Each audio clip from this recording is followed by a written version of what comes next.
నమస్కారం అందరికీ. నా పేరు నవీన, మా ఆయన పేరు నరసింహ. మేము మాది గోటూరు గ్రామం, ధన్వాడ మండలం. మా ఆయన వ్యవసాయం చేస్తుంటే అప్పుల బాధకు ఆత్మహత్య చేసుకొని చనిపోయాడు. అప్పులు ఎక్కువ అయ్యడం వల్ల ఆత్మహత్య చేసుకొని చనిపోయాడు. దాని తర్వాత సుభిక్ష అగ్రి ఫౌండేషన్ వాళ్ళ సంస్థ గురించి తెలిసింది.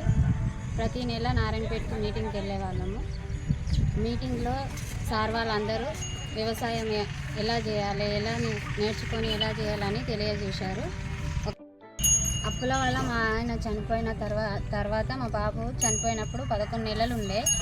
అయితే అప్పుల వాళ్ళ ఇంటికి వచ్చిండ్రు. కొంచెం పొలము కూడా అమ్మినాము, అయినా అప్పులు తీరలేదు. మా బాబుని ఇప్పుడు 6th క్లాస్ చదువుతున్నాడు. అయితే ఆ సంస్థ ద్వారా మేము అందరం ఒక కుటుంబం లాగా సంస్థ మాకు బాగా ధైర్యం ఇచ్చింది.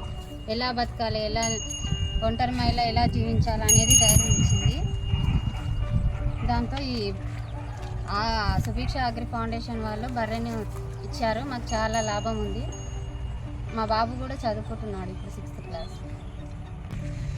దీని వలన మాకు ఉదయం 3 లీటర్లు, సాయంత్రం 3 లీటర్లు పాలు ఇస్తుంది. రోజుకు 300 ఆదాయం మాకు దొరుకుతుంది. దాంతో టెన్షన్ లేనట్లు పాలు కాకుండా మేము వేరే చేనుల పని కూడా చేసుకొని మంచి బతుకుతున్నాం. సుభిక్ష అగ్రి ఫౌండేషన్ వాళ్ళకు మరొక నా ధన్యవాదాలు. చాలా చాలా ధన్యవాదాలు.